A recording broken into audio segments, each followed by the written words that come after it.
When it comes to growing our sales and improving our customer service, sometimes it's a good idea to look at other industries because they have useful tips and tricks that can come in handy and that apply across a broad range of businesses.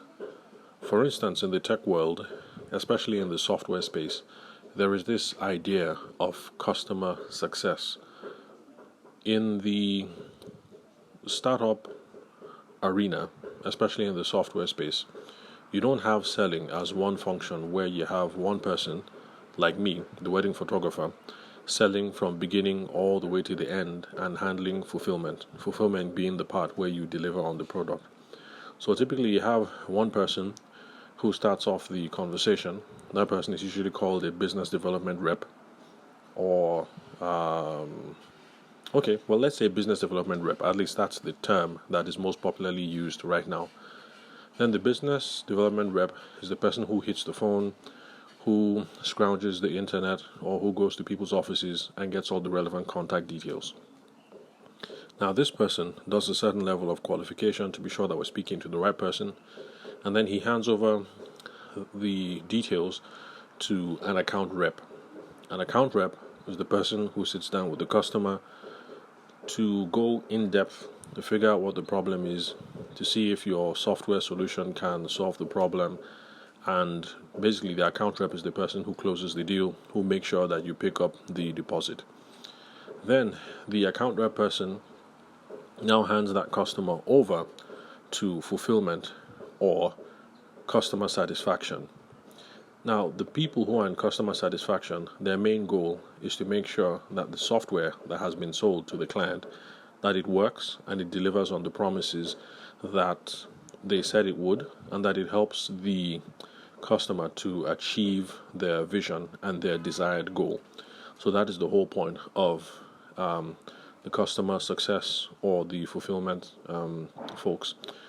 So, in other words, the selling journey in the software space, in the tech space, is not complete until customer success says, with this sale that we made to ABC Corporation or to Mr. So-and-so, that they were able to derive this kind of value and it was a good relationship. So whether the value is determined in monetary terms or whether it's determined in a certain kind of outcome, you don't say you've done a good deal until customer service says, it's okay, we're good, we did a wonderful job.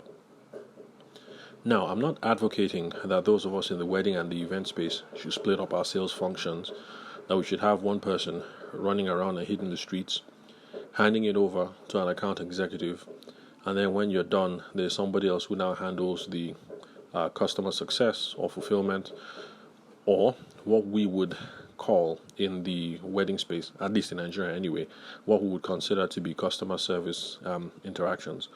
So I'm not saying that we should split them up and have such a structured, tiered selling force, but I am saying that we need to engage in more of that customer success mentality, because we have a lot of folks in our industry, some very good friends of mine, for instance, who believe that once you're done, once you've delivered the album, once you've delivered the video, what else is there? You're done, case closed, off to the next client. Now, the problem with that attitude is you're making your work a whole lot easier, because each time you have to go out and hunt for a new kill. You need to look for a fresh kill. But if you pay attention to customer success, then it's easier for you to bring in repeat and referrals. So, of course, these people are not going to have weddings again. I mean, God willing, we don't want them to get divorced and get married a second time. But they have friends, family, and associates that they could bring back. Now, the only way that we're going to be able to make sure that this happens is if we have the customer success function in the business, or we have the customer success goal at the back of our minds, so that when we're done, we go back to say, we hope you love the photos. I hope the way that we planned the wedding, the dream gazebo that we designed for you guys, I hope it matched your ideal vision for the day. I hope we're able to achieve everything. Where did we fall short? What can we do to improve our services? Those sorts of things. The kind of things that the average Nigerian would typically call customer service conversations. So that is something that we need to hold to the heart of our business to help grow our sales. And that is something that we can learn from our brothers and sisters in the tech and startup environment. Now, these are not just fancy ideas and highfalutin and too hard to apply, because they can apply to our local circumstances and they can apply to every single business that is out there. For instance, a few days ago, I had to jumpstart the battery in my mom's car because my wife has gone back to school. Mom is around, she's helping out with the kids, and we hadn't used the car in a while. The battery ran flat, and so we had to jumpstart it. And I don't know any battery person around, so I called my vulcanizer. It's something he can do. He came over, he jump-started the car, was supposed to run it for an hour, and the alternator would charge the battery, and everything would be okay. So he came, he did it, I settled him, nothing huge, and then he was on his way. A surprising thing was, he called back the next day, and the attitude basically was, "Hey bro, what's up? How you doing? How far with the car? Is it working okay?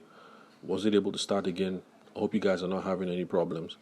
And I told him, yeah, everything is cool. There's no wahala, there's no problem. Now, eventually, we did run into some problems. I found out that the battery was indeed bad, and that's not something that a vulcanizer would have been able to find out because he's not a battery person.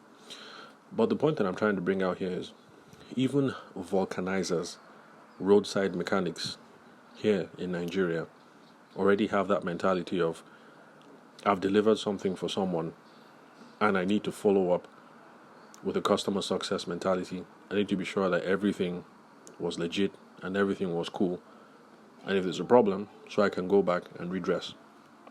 Now, if these people, roadside semi-literate workers, already have this mentality, what more for those of us who are educated and doing super sophisticated services like wedding planning or photography or videography? So we need to adopt that mindset as well, because people in other industries less glamorous than we are, not as high as wedding planning, or not as high as the tech space, already do these sorts of things. So it's a pity that we still have people who say, once I deliver the wedding album, I'm done. It's on to the next client. Once I'm done planning this wedding, I'm done. It's on to the next person. But we really need to have a customer service, or rather a customer success mentality, because that is where recurrent income is going to come from. So it's the same, just like with the people in the software space, it's also the same for that roadside vulcanizer who got in touch with me. If he does a good job and he pays attention to customer success, I will keep coming back as a repeat customer. So that's it for today's recording. Thank you very much for listening to the Sales for the Nigerian Wedding Industry podcast. I'm your host, Abuja-based event and wedding photographer Tavishima Ayede. I will catch you guys at the next recording.